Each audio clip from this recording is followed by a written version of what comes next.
Hi, this is Renee Stanley from Movie Review Relay, and today we're going to talk about Novocaine. Novocaine stars Jack Quaid.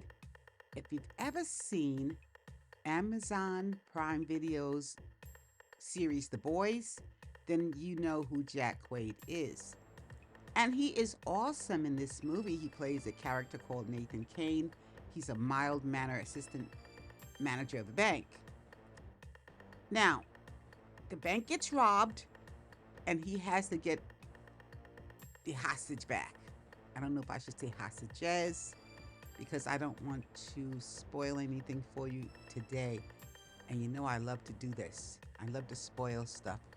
But no, I'm not going to do it today. All right, so you might think of him as a Deadpool without the regenerative powers. Okay? So he feels no pain. And that's part of the running joke throughout the whole movie.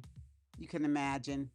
The bank is robbed. He's trying to get his hostage back, and he's going through a lot of pain trying to be a hero of sorts. You know, this picture, Novocaine, and the next picture that I'm going to review, Mickey17, have something in common.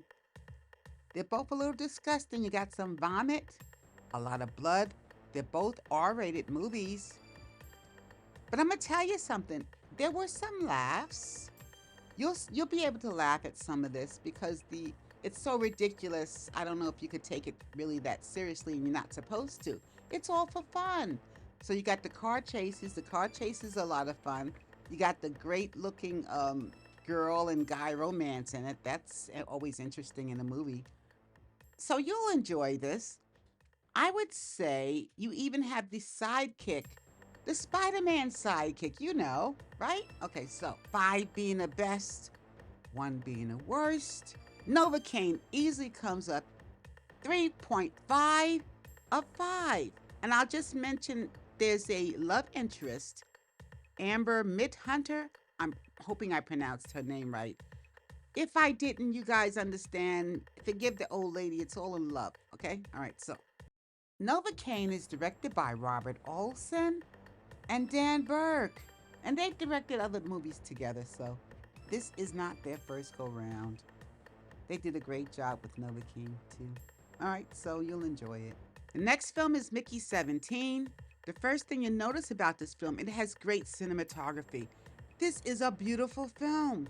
The picture quality is fantastic. Now, the second thing you'll notice, every actor brought their A game. Regardless of the size of their role, every actor played their part as if they were contending for the Academy Award. Yeah. The film looks great. You'll love that. You'll also love these gorgeous actors, great set design, and just beautiful quality of the picture. The director is Bong Joon-ho.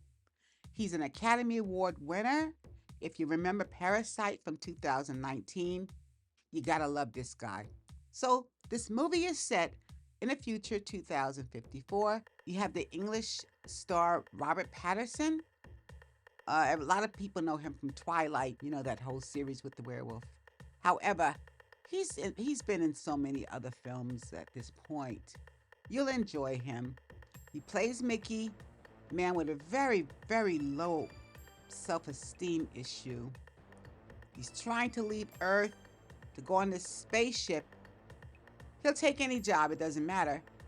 He takes a job where he's being replicated over and over again. And then they kill him over and over again, and he gets replicated over and over again. So it's a big 3D machine, almost, it looks like an MRI machine. Okay. Anyway, it's a big machine that's a print. It prints out entire bodies. So they can print out another Robert Pattinson character, Mickey. And that's why it's called Mickey17, is because basically the story revolves around the 17th Mickey, as opposed to the 18th and the 16th. It revolves basically around 17. Okay, so he's narrating the story when the movie opens, and you're gonna love this guy. He's not bothering anyone. Beautiful personality. Why would anybody, want to kill him over and over again? But then that's their job, and he signed up for it. So they take it very transactionally, you know? There's no emotion involved. And the reason why they're doing this in space is because on Earth, human replication is illegal. So they have to go into space and do this, right? So nobody can stop them. You got this guy in charge. His name is Marshall. He's played by the guy that we see on Marvel playing the Hulk. His name is Mark Ruffalo. And he's a joy. And so is his wife. His wife is our girl from The Sixth Sense, Colette, Tony Collette. And they play husband and wife, and they're just as loony. They are just crazy, bat crazy. I'll just say it like that. But what great performances by everyone. Watch out for the vomit. It's going to bother you. I'm just letting you know. It's not really that bloody. There are some scenes, yeah.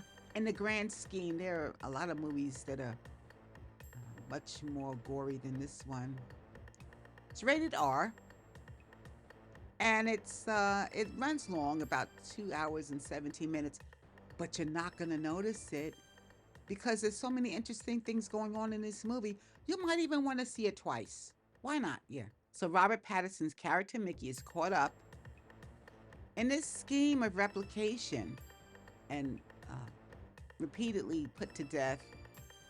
Marshall is the boss up there, and it's not a planet, it's a spaceship, and they're going into a planet so they can start a whole nother colony.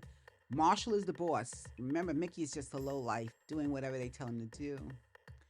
And when they get on this planet, the planet already has these creatures that are inhabiting it. So for them to sit there and pretend like they discovered something, you know? And Marshall, the guy that's in charge, he wants to start a colony that's pure and that's white, he says, you know? And I know people say, well, it's white racism. Probably, but it's not that clear. Like, I think they didn't want to go there. But that's what he says. When you see the picture, you'll see kind of which way he's headed with this idea. And Mark Ruffalo is having such a good time playing this elaborate character. I shouldn't call him elaborate. Okay, so when people are rich and they have a lot of money, they don't call them crazy. They call them eccentric. Now, this picture is worth your time. You might want to see it a couple of times, but it's so well done. So much detail, so much attention to the detail. When you see Robert coming out of the printer, it's like you're printing paper. You know how the printer goes back and forth like a digital printer, okay? I'm just saying, it's very well done. 5 being the best, 1 being the worst. Mickey17 easy comes up at a 4. And give it an extra star if you just love our Academy Award winning director so much. Yeah, you can give him a 5 because it's a really well done film. You can understand why so many people are talking about it. All right, now I just want to give you